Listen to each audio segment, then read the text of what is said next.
Empire Avenue. Empire Avenue is the game of obtaining funds to list companies and acquiring subsidiaries under parent companies. Be the first to build up the strongest complete conglomerate to become the winner of the game. 2 to 4 players are allowed in the game. The objective of the game is to be the first player in the game to attain a full set of parent and subsidiary companies. Starting from the start tile, move your playing token around the board according to your roll of the dice. Every player will start the game with $800,000. There are 2 phases in the game.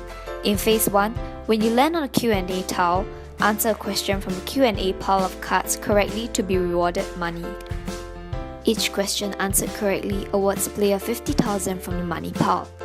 Failure to answer questions will result in no money earned. Should players fail to answer questions correctly more than 3 times before passing the list on catalyst tile, they will need to return to the starting point. Should players fail to answer questions correctly more than 3 times after passing the list on catalyst tile, they will fail to get listed on main board and will need to go back to the list on catalyst tile.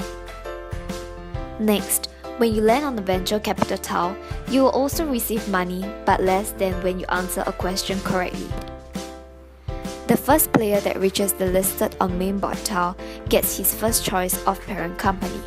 Upon reaching listed on main board tile, players are to choose to do a primary listing or a secondary listing.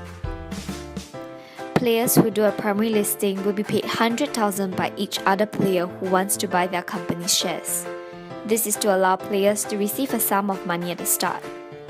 Each other player who chooses to buy will get 5% of company's shares. With the shares in hand, shareholders, which are the other players, will be paid dividends of $10,000 by the company which they hold shares of every time they land on the company's tile. Non-shareholders of the primary listed company must pay service fees of $50,000 whenever they land on the company's tile. Players who do a secondary listing will not get the chance to raise funds through initial public offering. However, every time another player lands on the secondary listed company's tile, a fee of $50,000 must be paid to the player that owns it. In this game, there is a total of 5 sets of subsidiary companies: red, blue, green, yellow, and orange. Each full set of company costs $370,000 in value, with a total of 4 companies. There's one special set, which is orange in color, that has only 3 subsidiary companies, and this set costs only $270,000. When landing on a subsidiary company tile, players can choose to purchase the subsidiary company at a price stated, provided the subsidiary is not already owned by another player. Should the subsidiary be owned by another player, the player will have to pay 20% of the price of the subsidiary to its owner as service fees. When players land on an opportunity tile, they will have to pick an opportunity card. Answer the questions on the card correctly to be rewarded the opportunity stated on the card. However, if the question is answered wrongly, the opportunity will then be forfeited. When players land on a threat tile, they will have to pick a threat card. Answer the questions on the card correctly to escape the penalty stated on the card. However, if the question is wrongly answered, the player will then be penalized. Players will roll the dice again when they land on the bonus tiles. Take the number shown on the dice to be multiplied by $5,000. The result will be the amount of money the player shall receive from the bank as a bonus. For example, if I were to roll the dice and the dice shows 4, I will then receive 4 times $5,000, which is a total of $20,000 from the bank.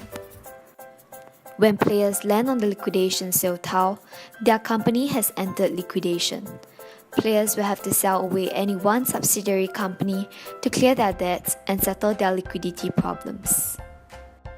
Should any player have no subsidiary company on hand, player need not surrender anything provided player has more than $100,000 on hand. If player has less than $100,000 cash, player's company will be forced into bankruptcy, with parent company being shut down.